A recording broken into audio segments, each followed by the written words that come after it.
Alors, la crise dite anglophone occupe quelle place dans la vision du candidat Biya?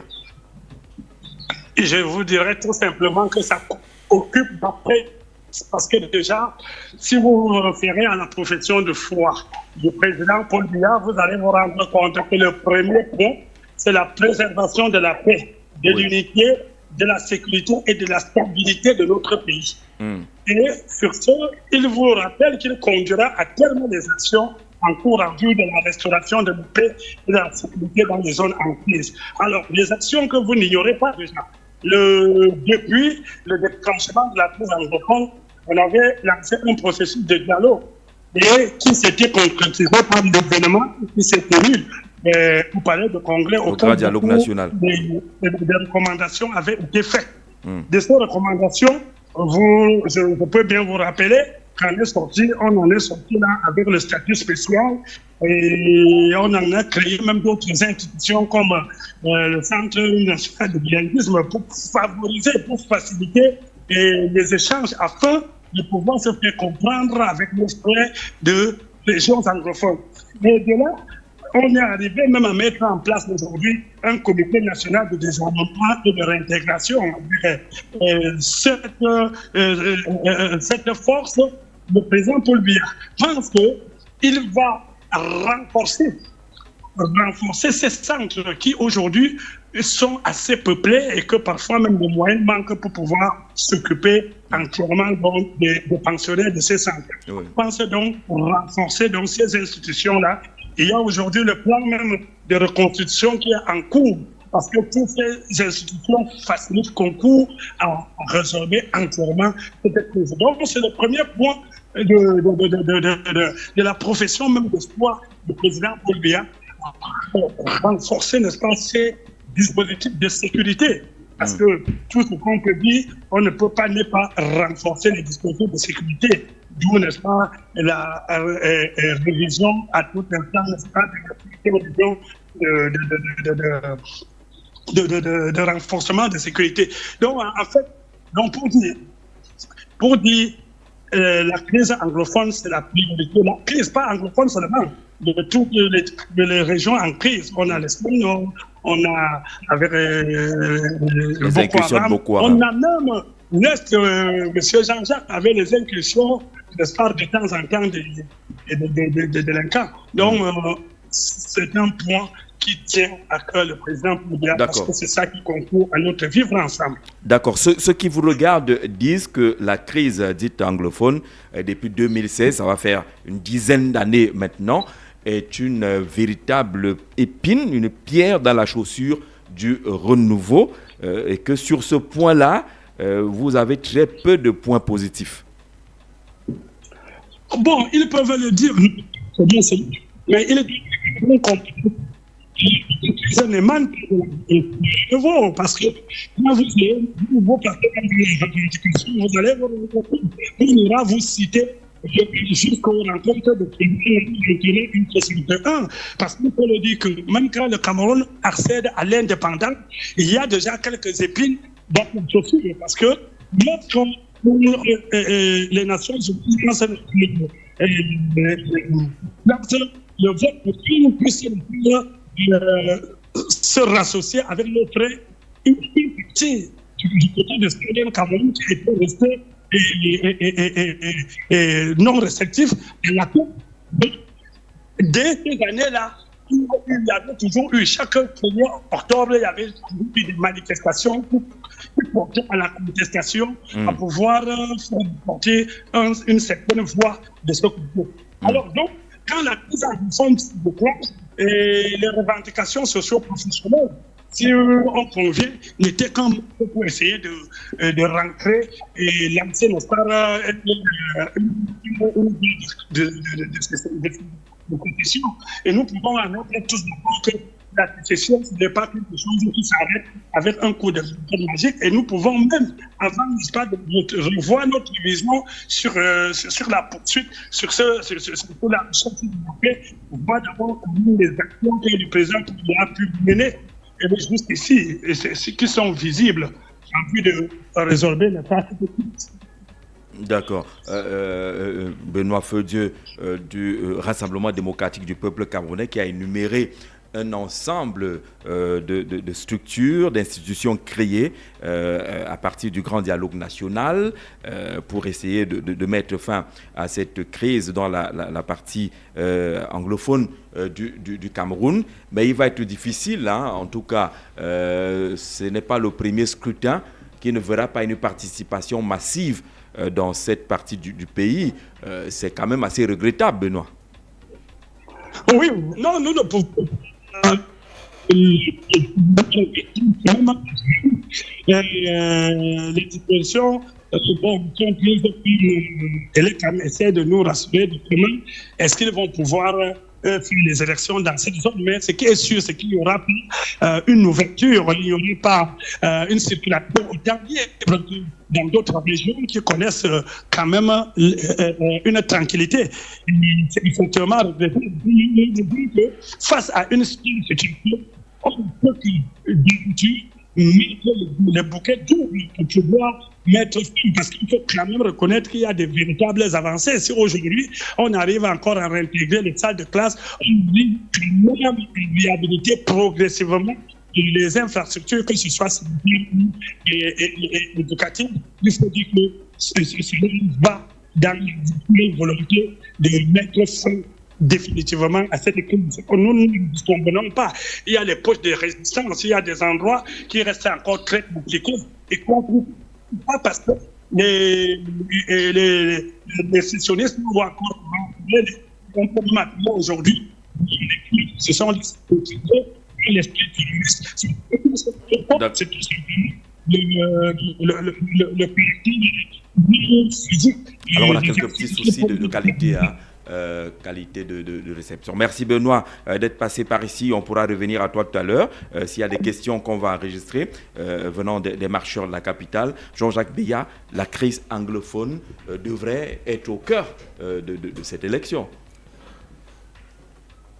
La crise anglophone est au cœur de cette élection. Vous savez, vous ne pouvez pas prétendre prendre un pays et surfer sur la guerre ou bien surfer sur le sang des Camerounais. C'est une guerre qui perdure depuis 2016, si mes chiffres sont bons. Et depuis lors, l'État n'a pas pu trouver une solution ou une porte de sortie à cela, malgré les propositions venues des acteurs de la société civile, les journalistes et tous les analystes, malgré les efforts, ça il faut le dire, de l'État en place. Vous savez, mais quand l'État fait les efforts, il pense avoir atteint le bout. Pourtant, les propositions qui venaient des autres personnes, des autres Camerounais, pouvaient aider, ou bien aident même si on les applique à la résolution de la crise anglophone. Et dans cette élection présidentielle, cette campagne présidentielle, les hommes politiques, d'ailleurs, savent que c'est une question qu'il faut absolument aborder. Parce que la question anglophone est un boulet que le Cameroun traîne depuis 1960. Après la séparation des deux Cameroun, Northern Cameroun, Southern Cameroun, rattaché et tout ça, on traîne cela depuis. Et lors du référendum, comme le disent certains anglophones, ils ont été dupés. C'est-à-dire qu'on les a rattachés et tout, sans forme, sans discours, sans proposition ou sans vision de leur participation à la vie politique et à la vie culturelle et sociale du Cameroun. Et lorsqu'on se penche sur la question de manière profonde, on comprend que pour résoudre cela, il faut même entrer dans l'anthropologie. Puisque depuis près de 60 ans, on surfe sur l'identité linguistique étrangère, qui est l'anglais et le français. Et en surfant dessus, on oublie l'essentiel. C'est que les habitants de ces deux parties du Cameroun sont des Camerounais. D'abord.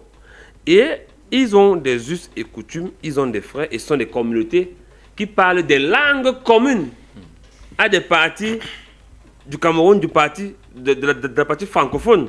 Donc, ce problème doit être résolu d'abord de manière anthropologique pour trouver le milieu pour équilibrer les forces en présence. Parce que si vous... C'est-à-dire que si quelqu'un prend le pouvoir le 12 octobre, là, il nous dira que pour sortir la crise anglophone, il faut d'abord régler le problème de façon anthropologique. Est-ce que ce n'est pas de l'abstrait? Est-ce qu'on n'est pas dans l'espérance? Non, j'étais en train de démontrer où il fallait aller. Mais je crois qu'il y a des hommes politiques qui ont travaillé déjà le programme dessus. Par exemple, le programme que je lis le plus. Celui du candidat Cabral-Livy. Cabral-Livy. Oui. Où il parle de 25 régions communautaires. Avec la solution, c'est d'aller au fédéralisme communautaire. Fédéralisme communautaire. Et les gens ont les armes là et puis venir que bon, on va directement au fédéralisme communautaire.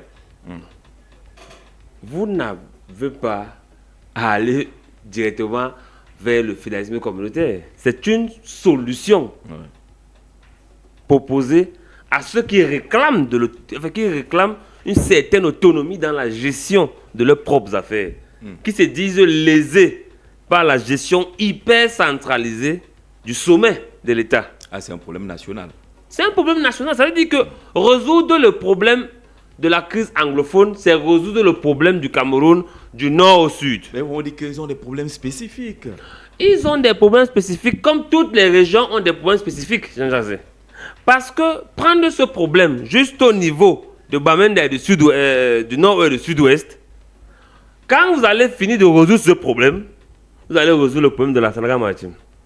De Nyong et Kélé, de Nyong et Fumu, de Nyong et So. Tout le monde va commencer à lever son problème. Et à ce moment, vous allez passer un septennat de résoudre les problèmes communautaires. Pourtant, mais il n'y a pas une sorte d'échelle de priorité. Il y a quand même une crise, il y a des milliers de morts. Oui. Est-ce qu'il ne faut pas d'abord attaquer cette question-là? Sur la question de fond, Jean Jazé, les hommes politiques doivent comprendre que même dans les pires moments du monde, on partise avec le diable. On va à l'UMS. David Lobé, bonjour. Bonjour, monsieur Jean-Jacques. Mes salutations fraternelles à tout votre panel et à l'ensemble des Camerounais qui vous écoutent. D'accord. Jean-Jacques, c'est quoi? Tu veux lui rappeler la promesse d'hier? Ça tient toujours. C'est ce que je... D'accord. Encore que le président a Yaoundé se défend avec Atiens. Le président est à Yaoundé. Il est à Yaoundé. Quelle est d'abord l'actualité au sein de l'UMS? Où est le président Pierre Kouemo? Que prévoit-il faire aujourd'hui? Le président Pierre Kouemo a décidé de procéder à un ensemble de tournées. Des tournées que nous voulons directes, qui permettent d'échanger, de prendre le pouls, mais surtout de jauger du niveau de détermination des Camerounais quant à leur pleine participation à cette échéance électorale. Oui. En lieu et place d'un meeting massif, populaire, explosif, nous avons choisi une option de déplacement dans les quartiers afin également de prendre la pleine mesure de l'état des lieux, que ce soit en termes de dispositions sanitaires, que ce soit en termes d'urbanisme, que ce soit en termes d'implantation, parce qu'il faut rappeler qu'il y a des quartiers dans lesquels règne une promiscuité absolue. Alors nous avons voulu y aller, toucher du doigt ce côté merdique de la vie des Camerounais, afin d'inscrire en termes d'urgence ces préoccupations dans le chronogramme des activités que nous allons mener une fois portées au sommet de l'État. D'accord. Il sera donc dans les quartiers, c'est du porte-à-porte qui va être mené de ce côté-là. On espère qu'on va le croiser à Mimboman. Mimboman a besoin d'écouter les leaders. Nos voisins espèrent voir les choses changer. Alors, on a cette tournée-là du président national de l'UMS dans Yaoundé 2. Fébé Village, Carrefour, Bankolo, Briqueterie, Jean Mermoz, Cité Verte, Manga, Carrefour, Mec, ça c'est Yaoundé 2 et même élargi à Yaoundé 6 ouais. dans cette programmation-là. Mais la question, lui David Lobé, celle de la crise dite anglophone, quelle est la place que cette crise occupe dans la vision du président Pierre Kouemo? La résolution durable de la crise anglophone occupe une place privilégiée dans la hiérarchie et le chronogramme des activités portées et menées probablement par le candidat de l'UMS une fois élu. Le RDPC aurait pu nous faire l'économie d'une crise aussi dispendieuse et déshonorante. Parce qu'il s'agit d'une divergence de vue camerouno-camerounaise. C'est-à-dire que le fondement de cette crise est adossé sur des disparités de perception des uns et des autres, mais portées par des Camerounais. On aurait donc pu usiter d'une concertation républicaine adossée sur des rencontres, sur des négociations et sur la conciliation. En lieu et place de cette posture, le RDPC a opposé insolence et autisme. Résultat, que de meurtres, que de sang versé, que de consternation. Alors, il y a un train de mesures opérationnelles qui seront prises dès notre accession à la magistrature suprême. D'abord, élargir aussi bien les prisonniers d'opinion que tous les prisonniers inhérents à cette crise fâcheuse. Deuxièmement, initier une série de rencontres directes avec les pénitentiaires porteurs d'idées dont le positionnement a certainement suscité l'ire des tenants du pouvoir. Parce qu'il faut le dire, lorsqu'un sujet est tabou et lorsqu'il ne trouve pas des personnes réceptives, cela va de soi que la guerre s'installe. Il est donc pour nous question d'échanger avec ces Camerounais et d'intégrer les points positifs de leur posture dans la table de négociation. Il est bien évidemment clair que notre position sur la forme de l'État est connue de tous. Nous sommes pour un État unitaire décentralisé. Oui. Nous estimons que l'application de la loi stricto sensu enclencherait une accélération sur la mise en place d'une décentralisation effective. Toute chose qui permettrait aux populations de ressentir ou de jouir d'un épanouissement certain. D'accord. Donc vous proposez un ensemble de concertations. Si Pierre Kouemo prend le pouvoir, il ira au dialogue plus inclusif que ce qui a été fait jusqu'à présent par le régime en place. Il y aura un dialogue effectif et non un simulacre de dialogue. Oui. Il sera question de rencontrer tous les enfants de cette nation sans frapper quelques-uns du sceau du bannissement, sans auréoler les autres d'une posture de subversif. Nous sommes les enfants d'une même nation, nous sommes les enfants de ce pays. Quelles que soient les divergences de vue sur quelques points que ce soit, le plus important est de s'asseoir autour d'une table de concertation et de trouver le juste milieu afin que toutes les parties sortent gagnantes. Est-ce que ce n'est pas un schéma beaucoup trop facile, hein? On vous demandera qui est donc l'interlocuteur en face, avec qui faut-il échanger. C'est des questions qui sont régulièrement posées.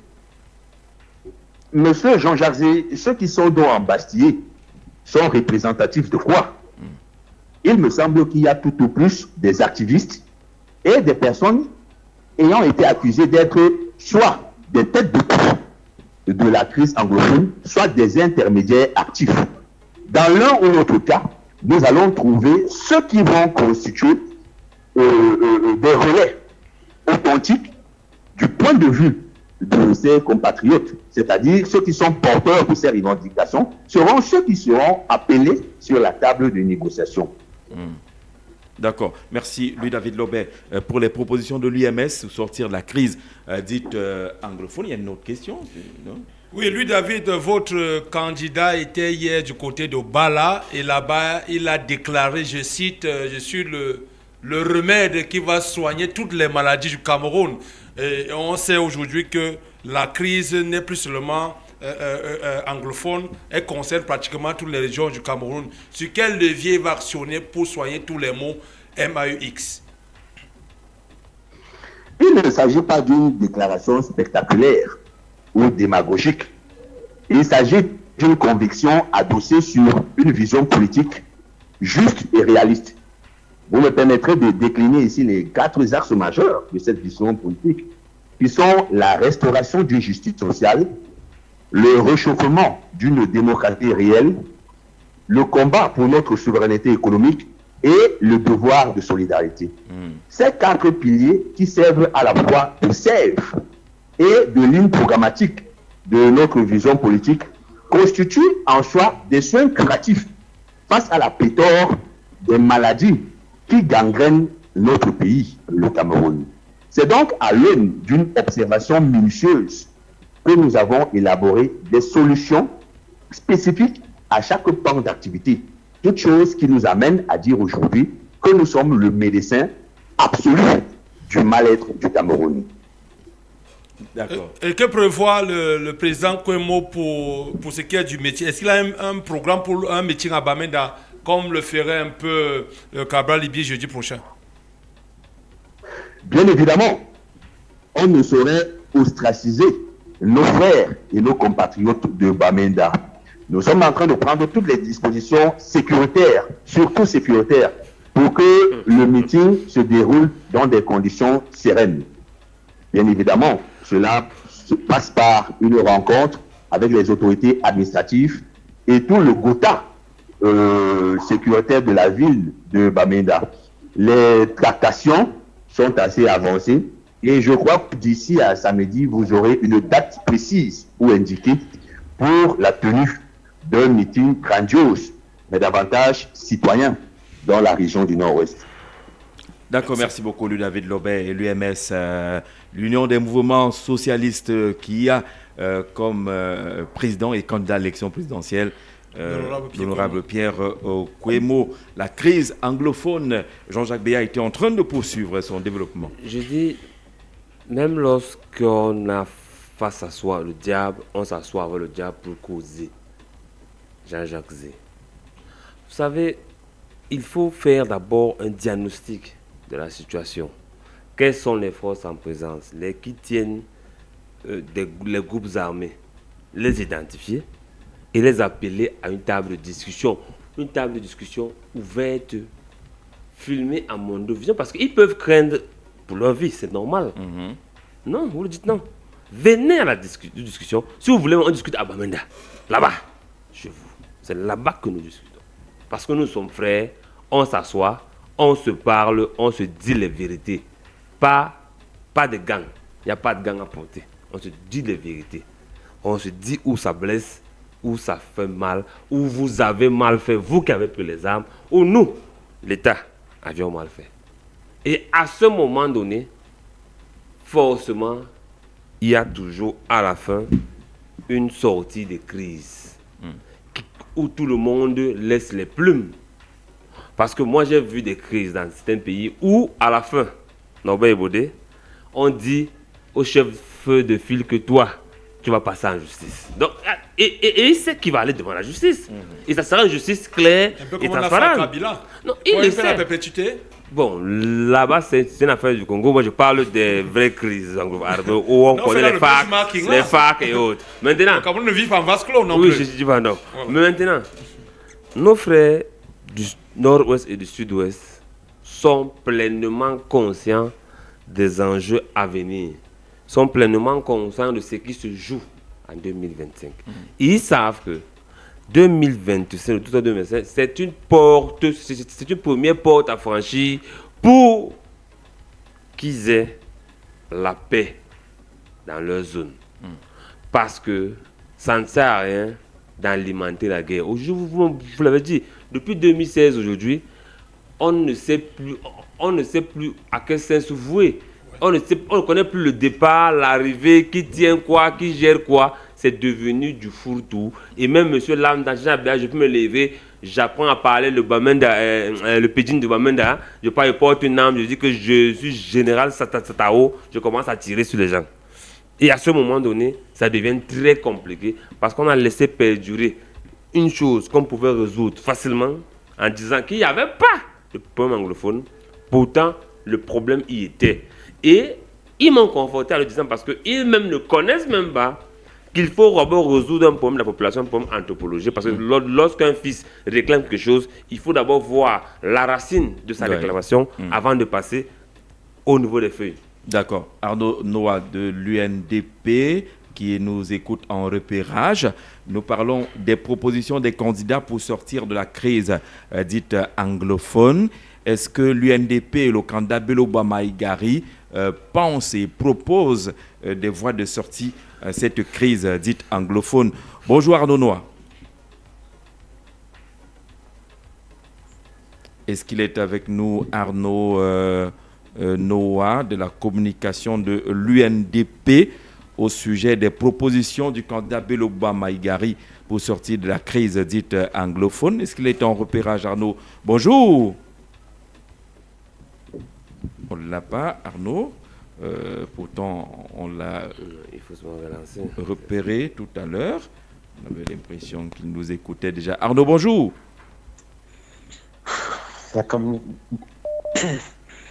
Alors, quelques difficultés à prendre Arnaud Noah au téléphone.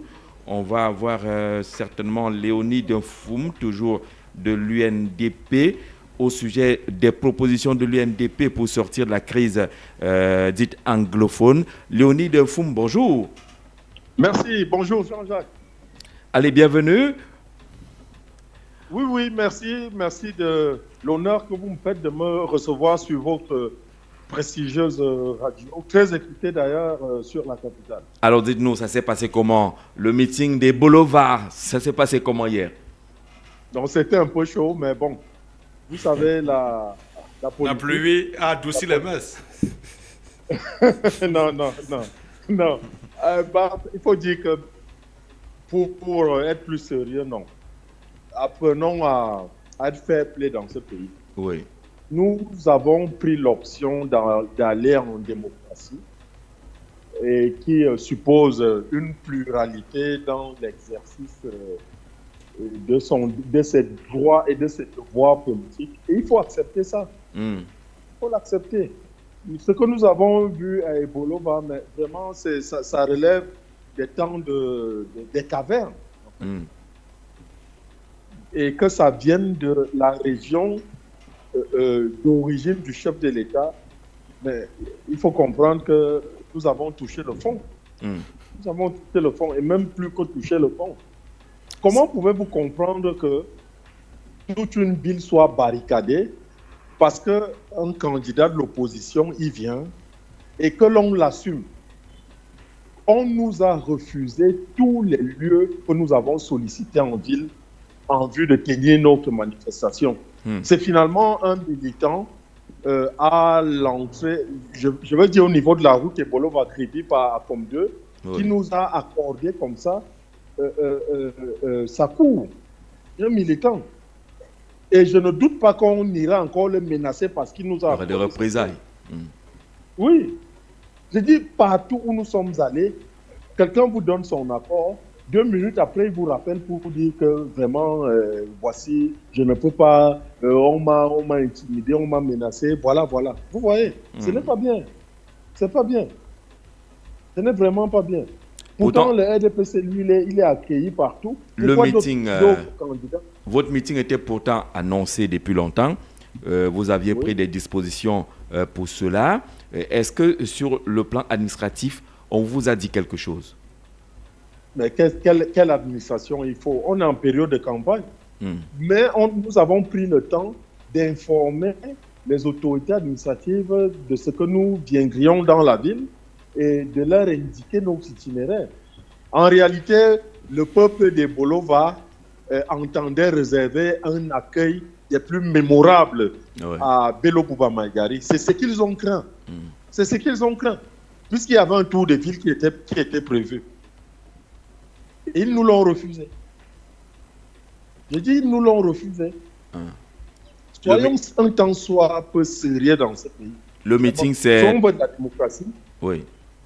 Le meeting s'est Où- tenu sur ce, on a vu quelques images, et le président Beloba Maïgari est resté stoïque, fair play. On ne l'a pas vu crier sur tous les trois. Il est particulier, Beloba. Oui, ça vraiment, moi, lorsque j'ai un monsieur de cet âge, avec une telle niaque, moi je me repose. Hein. Lui, il est debout tous les jours. Généralement, quand je m'essouffle pendant 2 jours, comme je l'ai fait, parce que j'étais à la manœuvre dans le meeting de Bolova, je me repose au moins. Mais lui, il est reparti pour Garoua aujourd'hui. Et du côté de Garoua aussi, le préfet de la Benue, il est en train de faire des siennes aussi de ce côté. Il dit que non, il ne veut pas de comité d'accueil pour Bello Bouba au niveau de l'aéroport, alors que les militants s'étaient déjà mobilisés. Mais soyons sérieux dans ce pays. Soyons sérieux. Soit on veut d'une chose et puis on se donne les moyens de la mettre en œuvre, ou alors c'est la dictature et on assume ça comme ça. Léonide Foum, avançons. Dites-nous, quelle est la vision de Beloba Maïgari pour sortir de la crise dite anglophone? Oui, pour sortir de la crise anglophone, une loi d'amnistie, et le président Bello l'a dit, sera votée en vue de libérer les détenus d'opinion. Parce que c'est des détenus d'opinion. Vous savez, ils sont en prison par un simple caprice. C'est un caprice. Un citoyen a le droit de s'exprimer. La liberté d'opinion est constitutionnelle dans notre pays. Et vous savez que les avocats n'ont fait que ça. Et ils ont été violentés par les forces de l'ordre et les forces de 3e catégorie à Boya. C'est ce qui a fait que cette crise prenne cette tournure. Donc, tous ces détenus de la crise anglophone seront libérés. 1. De 2, le président national Bello Bouba Maïgari a promis une grande concertation, appelée la dialogue, mais c'est tout commun, et qui sera ouvert, y compris aux sécessionnistes. Et avant ce grand dialogue, il ira lui-même négocier avec les séparatistes. Suivez bien ce que je vous dis. On vous écoute attentivement. Il ira lui-même négocier avec les séparatistes pour qu'un accord de paix soit signé entre lui, le chef de l'État, et les séparatistes, qu'il y ait une période de pacification pour que nous allions au dialogue de manière tout à fait sereine. C'est des fils du Cameroun, peut-être en rupture de banc avec la nation, mais c'est à nous de réenchanter le projet démocratique de notre pays. C'est à nous de le réenchanter et de lui donner de la vigueur, de l'envie, afin que tous les Camerounais se sentent intéressés et qu'ils participent à ce projet-là. Donc voilà la vision du président Bello. Bello au pouvoir à partir du 12 octobre, d'abord une loi d'amnistie, on met tout le monde dehors. On met tout le monde dehors, tout le monde. Même les anciens ministres qui sont en prison seront dehors. Vous avez vidé les prisons? Non, pourquoi? Pourquoi est-ce que vous dites qu'on va... Nous parlons des détenus d'opinion. Il y a des ministres là, on dit délit de complicité intellectuelle. Ça signifie quoi? Que ce n'est pas une opinion. Soyons sérieux. Hein? Là, ce n'est pas une opinion. Non. Quand on est personnalité publique et qu'on ne peut pas vous dire pourquoi vous êtes en prison, c'est pour... Nous savons que c'est pour vos opinions que vous avez été mis en prison. D'accord. Loi d'amnistie totale pour tout le monde, dialogue avec tout le monde, y compris les présumés séparatistes. C'est la recette Bello. Oui, bien sûr. Nous irons les chercher pour qu'ils viennent s'asseoir. C'est des enfants du pays qui sont peut-être en rupture parce que les politiques n'ont pas fait leur travail. Vous êtes là à Mimboman, regardez comment les rues sont impraticables. C'est de la faute des citoyens. C'est de la faute des citoyens. Mais soyons sérieux. Soyons sérieux. Les jeunes manquent d'emploi. Qu'est-ce que les politiques leur ont proposé? C'est nous qui n'avons pas su créer un projet enchanteur pour la jeunesse et les populations camerounaises. Et les politiques doivent l'assumer. Pourquoi prendre les gens et les mettre en prison? Ils n'ont fait que exprimer ce mal-être. C'est tout. C'est tout. Peut-être avec des méthodes qui sont difficiles à accepter, mais le président Bello est à même, je dis, il est dans la disposition d'esprit de les ramener dans la maison. Oui, c'est ça. Dionide, bonjour. Oui, bonjour. Norbert Baudet. Oui, Norbert, mes amitiés à vous. Voilà. Il y a un ami qui me rapportait hier que votre candidat était son voisin Carrefour Régis pendant 20 ans et qui n'a jamais posé un acte social de ce coin. Qu'est-ce qui va le transformer? C'est l'élection ou alors la forme volonté de changer les choses? On a le sentiment aujourd'hui qu'il va appuyer sur une sorte de baguette magique pour résoudre tous les problèmes des Camerounais. On dit souvent que si on vous confie les petites choses, on vous confiera des grandes. Mais s'il n'a pas géré les petites choses, est-ce qu'il pourra en gérer les grandes? Donc vous dites qu'il n'a jamais posé un acte social? Je dis que son voisin se plaignait de ce qu'il n'a jamais bénéficié de quelconque attention. Il n'était pas le seul d'ailleurs, il faisait un groupe au Carrefour Régis. Ah, bon, mais il faut déjà me le montrer. Moi, j'en connais aussi qui vous disent exactement le contraire. Oui. Que Beloba, c'est un homme généreux. L'élection va le transfigurer? Non, je dis ceci, n'est-ce pas? Oui. Moi, je ne peux pas attester de ce que vous dites, puisque j'ai exactement la manifestation du contraire de ce que vous dites. Oui. D'accord. Vous savez, se présenter à une élection, faire don de soi à la nation, c'est un grand acte de générosité. Bello Bouba a tout eu, vraiment. Il a tout eu de ce pays. Il pouvait aller se coucher chez lui et dire que le devenir du Cameroun ne l'intéresse pas. Tant qu'à faire, mais que nous mourions tous. Hein? Il n'est pas malheureux dans sa vie. D'accord. Mais qu'il se lève, fasse le tour de toutes les régions, aille savoir comment les Camerounais vivent et décide de changer la vie des Camerounais. Il faut être particulièrement généreux. Je dis faire don de sa personne, sa propre personne. Un peu comme le président Biya. C'est investir tel qu'il le fait. C'est ce qu'on dit dans les rangs du RDPC. Le RDPC a la même rhétorique. Hein? Ah, le gars qui est en Suisse là, c'est de lui dont vous parlez. Non, pas du président de la République, le candidat du RDPC. Alors, Belouba Maïgari est désormais accompagné par Akere Mouna et Ateki Kakson qui viennent de la partie anglophone du Cameroun. C'est un symbole fort ou c'est juste une chance, un hasard? Bello Bouba nous a dit hier que cette tendance est appelée à s'amplifier. Donc ne soyez pas étonnés que d'autres candidats se joignent à cette grande coalition qui est en train d'être faite. Vous savez, le peuple camerounais l'a réclamé. D'autres ont... Le peuple a réclamé quoi? Bello, la coalition, je sais pas. Oui, d'autres l'ont claironné sur les toits qu'ils feront la transition. Mais Bello travaillait, c'est un homme d'expérience. Il travaillait en douce pour que cette coalition se fasse. Et là, elle est en train de se faire. Je ne trahis pas une confidence. Hein. Jean-Jacques, je vous appelle depuis les bureaux de Maître Akere Mouna. Il y a une grande réunion de stratégie qui est prévue. Je vous appelle depuis ces bureaux. Vous savez, ils sont en face de chez vous là. C'est à 2 pas de Capital FM. Oui. Exactement. Donc nous sommes résolus à donner une nouvelle orientation. Est-ce qu'Akere Mouna et Ateki Kakson vous ont dit qu'ils ont une recette miracle pour sortir la crise anglophone, eux qui sont anglophones? Non, ils savent que, vous savez, lorsque les choses ne vont pas entre citoyens, entre les enfants d'une même patrie, d'une même nation, la moindre des choses, c'est de s'asseoir et de parler, sans menace, sans pression. Ce que le candidat actuel avait fait, c'est d'appeler les Camerounais en leur mettant un fusil sur la tempe. Ça ne marche pas comme ça. Ça ne marche pas. Il a appelé les Camerounais au dialogue, mais en leur mettant une arme sur la tempe. Ça ne marche pas comme ça. Et Belouba était à ses côtés. Il ne lui a pas dit que ce n'est pas la bonne méthode. C'est une collaboration par embuscade, ça. C'est lui qui décide, ce n'est pas Bello. Bello te dit donc que quand il sera président de la République, il ira rencontrer les sécessionnistes et il parlera avec les Camerounais. D'accord. Encore l'option du dialogue absolu avec les sécessionnistes en passant par une loi d'amnistie. Nous sommes voisins de Kondengui.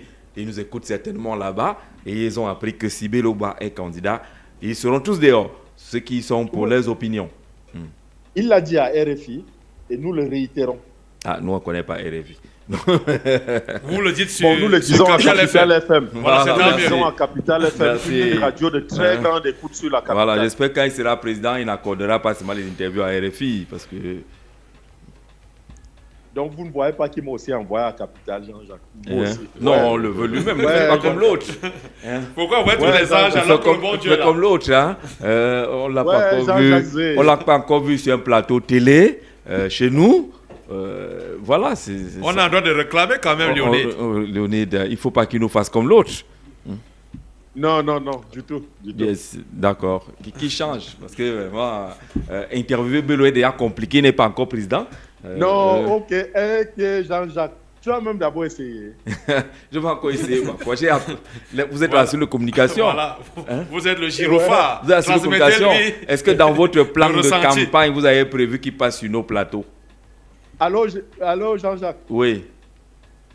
Le président s'en va pour le Nord aujourd'hui. Et je vous ai dit qu'à Garoua, le préfet a aussi barricadé la ville exactement comme Ebolova. Je ne sais pas de quoi ils ont peur. C'est Mais pas- je vous dis que Bello, c'est le 3e président de Le la 3e. République. D'accord. Non, je vous le dis, c'est le 3e. On est là, non? Ok. Oui. L'élection, c'est le 12. Le 12, c'est dans 11 jours. hein. Non, on souhaiterait. Jean-Jacques, s'il te plaît, Oui. ne dis pas que notre candidat n'est pas accessible. Tu sais que tu as une très grande notoriété. Hmm. Oui. Qui peut te refuser une interview, non? Ah, vraiment, ça, c'est un flatteur. Et qui est- Léonide, Léonide, comme tu es à côté là. Léonide. Dès que je descends là, voilà. Comme tu es à côté là. N'est-ce pas? Bien Voilà. sûr. Tu Il n'y a pas de n'échapperas feu, il n'y a point. pas de feu. Il n'y a pas de feu.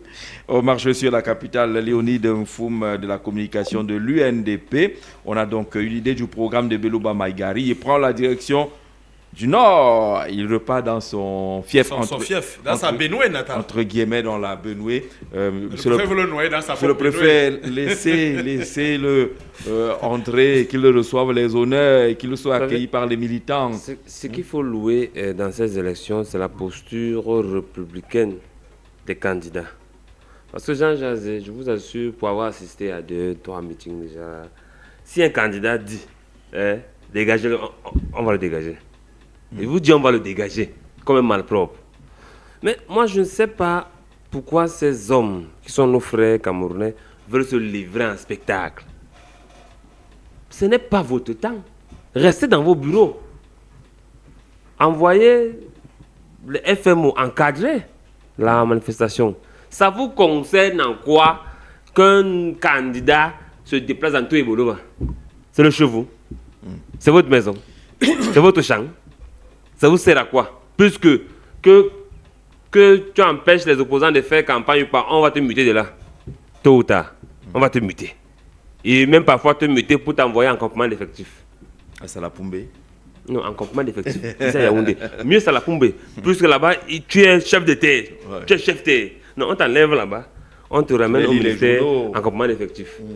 Parce que ces hommes zélés, ces préfets zélés, pensent que quand on interdit, on prend du galon, on prend du non, on va dire celui qui a interdit à Bello Bouba, celui qui a interdit à Issa Chiroma de faire le tour de ville.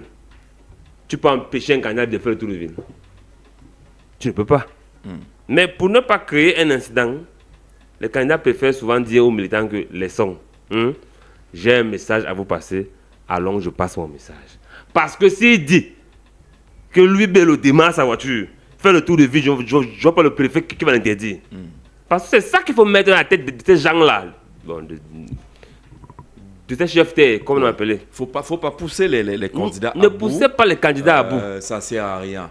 Vraiment, Bello arrive, Ebolo va y faire son meeting, il repart. Il Quelqu'un repart. d'autre arrive, il repart. Moi, j'ai vu à Bertois le passage de tous ces gens.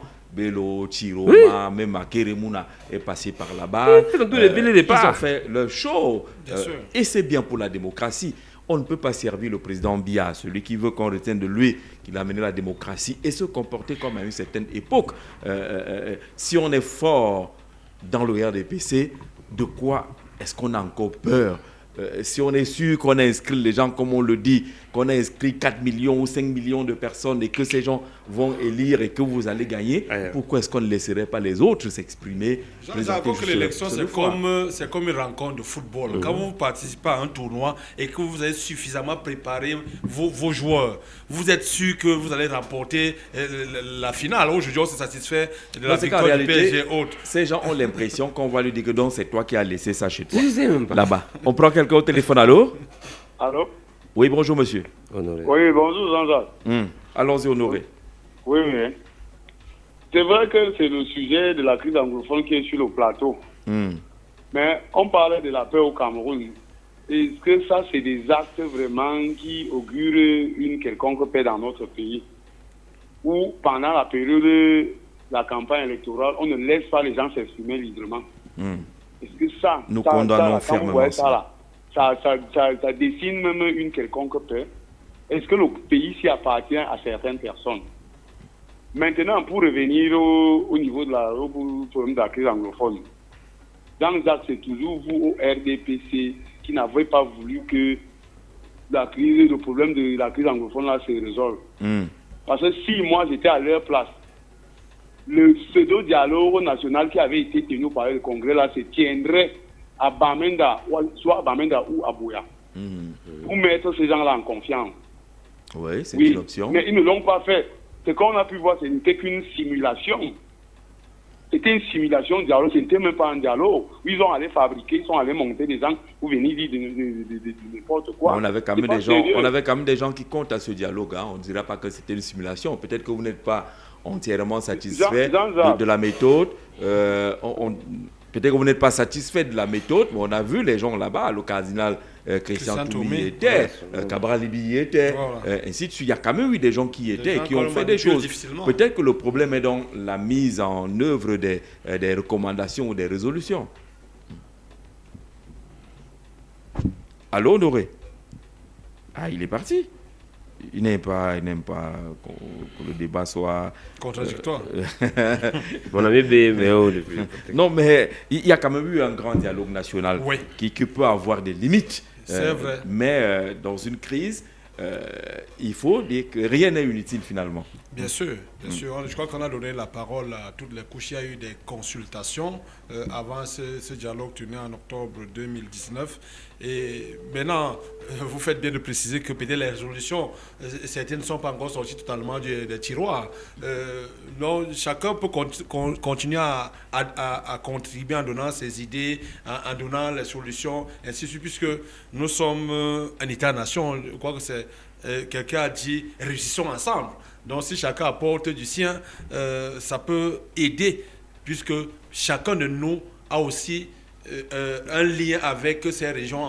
Tout le monde a un intérêt à ce que la paix revienne, puisque Jean-Jacques, nous sommes à Yaoundé 6, vous voyez comment les gens déferlent nuitamment. Et nous sommes pratiquement assaillis. Vous vous réveillez un matin, vous trouvez de nouveaux voisins qui sont en train de s'installer avec les chaises, les matelas et autres. Donc si la paix revenait dans ces régions, la capitale politique qui est Yaoundé suffoquerait mieux, d'autres régions même suffoqueraient mieux, et l'on gagnerait encore à retourner ce côté-là pour pratiquer du bon tourisme. Honoré veut préciser, oui Honoré. Oui, Jean-Jacques, c'est pas de ma faute, c'est le crédit qui m'a... Ah d'accord. Donc, alors...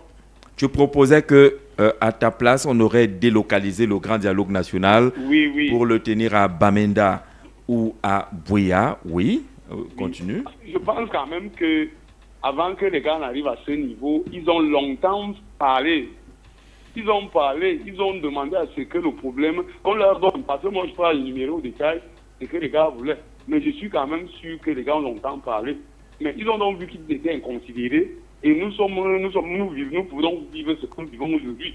Ou bien de nos frères et sœurs sont en train de mourir en grand nombre sans ça. Les gars meurent. On ne peut pas dire que même les chiffres qu'on nous donne là, le nombre de morts qu'on nous donne là, c'est même pas ça. Les gars meurent chaque jour. Les gars meurent chaque jour. Et puis, on ne peut plus facilement développer les affaires de ce côté-là. D'accord. Et qu'est-ce que vous attendez des candidats dans leurs propositions? Vous avez écouté certains. Est-ce que vous êtes sûr qu'avec ce qu'ils disent, on peut corriger ce qui a été mal fait pour sortir de la crise? je n'ai pas fait le sondage, mais je préfère leur faire confiance aveuglement. Ok. Je me dis que Comment ça il aveuglement? peut aussi être ceux-là, il pourrait être ceux-là peut-être qui sont censés apporter une solution à cette guerre qui a longtemps perduré et qui nous a pris beaucoup de nos frères. Oui. Parce que mine de rien, moi je ne suis même pas d'accord avec les machins de Cameroun anglophone, Cameroun francophone. Là.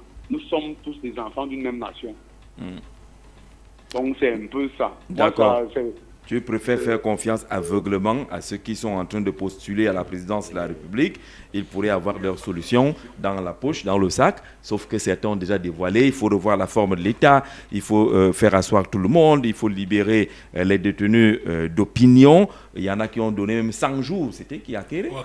Il disait que s'il prend le pouvoir, il a 100 jours pour régler la crise anglophone. Joshua aussi a également ses propositions là-dessus. Monsieur Beyime, bonjour. Bonjour, monsieur Jean-Jacques. Bienvenue. C'est Jean-Jacques Béa qui te cherchait ce matin. Je ne sais pas pourquoi. Il est en campagne, non? Il a le gombo. Ah, d'accord. Partage, Jean-Jacques. Tu ne peux pas faire ce que tu fais là. Tu es trop calme et c'est suspect. Ton calme est suspect, Jean-Jacques Béa. Oui, monsieur Béa, on t'écoute sur la crise dite anglophone. Que proposent les candidats? Comment sortir de cette crise anglophone? Ok, je vais dire bonjour aussi à Boudé et à ceux qui nous suivent et ceux qui pourront venir après moi. Bon, par rapport à la crise anglophone, je dis, bon, comme on ne peut plus revenir sur le passé, il faut que nous pensions un peu au futur et peut-être au présent. Oui. Je dis, toute méthode qui peut amener au dialogue ou alors à l'apaisement des cœurs est la bienvenue. Bon, maintenant, comment s'y prendre? J'ai suivi le candidat Belodi, il va signer des accords avec des institutionnistes. Oui. Et j'ai suivi son porte-parole qui n'a plus faim et que là, il vient pour gouverner le Cameroun parce que le Cameroun souffre et tout. Ouais. Mais j'ai dit, il a fait près de 20 ans, près de 15 ans, au bois plus comme ministre du tourisme, je ne sais pas ce qu'il a tout fait. Est-ce qu'on doit attendre pour être président de la République pour pouvoir implémenter certaines décisions? Je ne pense pas. Je ne pense pas. Le seul tort que je peux faire à certains, parce que quand moi, les actions qui reviennent de cette région-là, où on se tue entre nous, je peux employer ce terme-là. Moi, je ne sais pas dans quelle république vont gouverner, ou alors ils vont gouverner qui dans cette république qui disent entre guillemets Ambazonie ou Amazonie. Je ne sais pas quand ils tuent leurs propres frères, leurs propres sœurs. Je ne sais pas qui demain ils vont gouverner, qui sera leur c'est absurde totalement. C'est tellement incroyable cette idée. Est-ce que au-delà de Boya et parmi toutes ces villes du sud-ouest et du nord-ouest qui souffrent, est-ce que nous qui sommes au centre, ici à présent, ou ceux qui sont du littoral, ou bien de l'est ou de l'extrême nord, je pense que nous avons les mêmes réalités. Oui. Juste ici au centre, à moins de 130 km, il y a des villages qui n'ont jamais eu d'électricité. Il y a des villages qui, je ne sais même pas, peut-être ils auront quand même peut-être 10 ans pour avoir même une lueur de goudron. Je ne sais pas. Mais nous sommes là, on souffre. Mais je dis que la crise anglophone a été mal orientée. Il y a des gens qui ont fait de la récupération dans cette histoire. Ouais. Vous, ceux qui font un tour, dans cette région-là, moi j'ai des amis qui sont des militaires et des gendarmes, ils vous disent que cette zone est déclarée une sinistrée. On ne paye aucun impôt. Mais il faut voir le développement que les gens sont en train de bâtir. Dans une zone qui est en crise, les gens construisent des immeubles, les gens font du business, ça devient un business pour certaines personnes. Et beaucoup de personnes ne veulent pas que cette guerre s'arrête. Et je dis, notre gouvernement, moi je l'accuse parce que ce gouvernement est responsable de la situation qui prévaut dans ces régions. Souvenez-vous, M. Jacques, il y a des moments ici où nous avons un peu d'accalmie dans ces régions-là. On a 2 ou 3 mois, il n'y a pas de mort, il n'y a pas d'ici, la vie est paisible. À un moment donné, Ça reprend de plus belle. Au centre-ville, nous avons des gens qui viennent déposer des corps des gens et des gens qui prennent une ville en otage ou bien une partie du quartier en otage et pourtant l'armée est là. Qu'est-ce que l'armée fait pour ne pas instaurer le dialogue quand il y a un peu d'accalmie? Je pense que même nos forces de l'ordre, ou alors notre gouvernement, doit continuer dans cela. Cherchez toujours le dialogue. Aujourd'hui, si vous m'offensez et que vous me demandez pardon, je peux toujours être en colère, mais ma colère va diminuer. Bien sûr. Nous devons prôner cela. Et je dis tous ces candidats qui sont là, j'espère véritablement qu'ils pourront apporter, si jamais l'un d'eux est au pouvoir, qui va apporter cette solution-là. Parce que ces régions, nous avons besoin de paix. Est-ce que vous vous rendez compte, M. Jean-Jacques Zé, nous autres, nous sommes coupés et nous sommes même interdits d'aller dans ces régions-là. Est-ce que vous savez qu'il y a des familles qui monnaient pour pouvoir enterrer les gens dans leur propre village? Absolument. Moi, j'ai mes voisins, M. Jean-Jacques Zé, ils ont changé de numéro de téléphone parce qu'ils recevaient les appels de leurs frères et cousins qui ont rejoint l'armée amazonienne, qui doivent envoyer des contributions. Est-ce que vous savez que là, quand leurs frères meurent au village, ils ne peuvent pas parler parce qu'ils sont déjà bannis du village. Parce que s'ils arrivent, ils ne vont pas les découper. Mais ça devient dangereux. Nous tous, nous avons un refus. Parce que si aujourd'hui, il y a une guerre qui s'éclate, qu'on ne souhaite pas d'ailleurs, on voudrait aller chez nous. Je ne pense pas que vous faites même 2 mois sans pour aller chez vous. Non, pas du tout. C'est vos terres. Vous voyez les gens qui sont en ville, mais ils ne peuvent plus aller dans leur propre village. Ça fait mal, ça fait très mal. Quand vous vivez avec ces gens et qui vous parlent à cœur ouvert, je vous assure que cette guerre est tellement profonde et que cette guerre-ci ne devrait pas en arriver là où elle est arrivée là. Et je dis même le dialogue qui était là, monsieur Honoré vous l'a dit, je pense que si nous voulons véritablement ce dialogue aussi, il fallait qu'on tienne ce dialogue, ce truc que nous avons organisé au palais de congrès à Bamenda ou à Boya. Je pense que même le président de la République aurait même pris une semaine de ses vacances dans l'une de ces régions-là. Ou même descendre voir la misère de ces gens. Parce que ce sont des innocents qui meurent.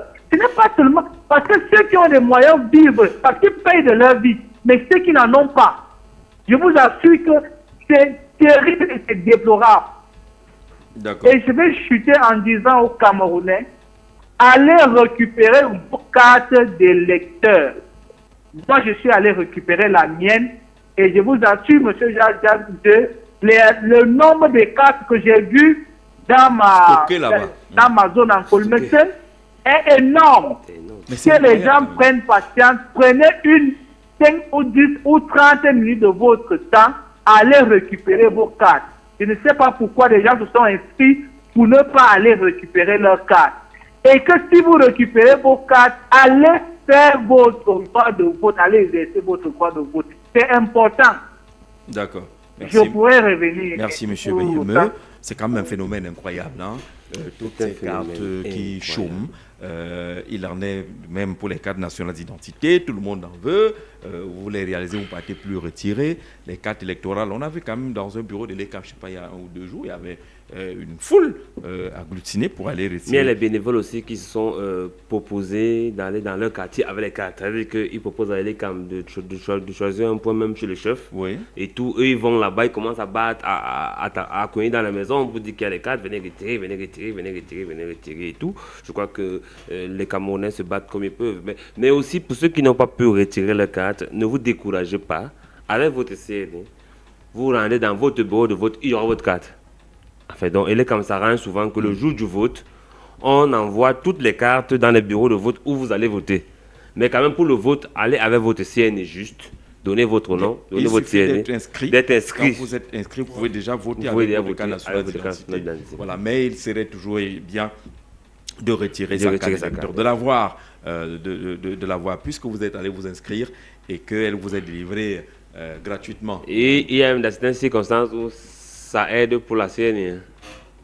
La carte d'électeur. Oui, quand vous n'avez pas la carte C'est vrai que pour les jeunes, ils ne savent pas. Vous montrez la carte d'électeur, La carte d'électeur avant.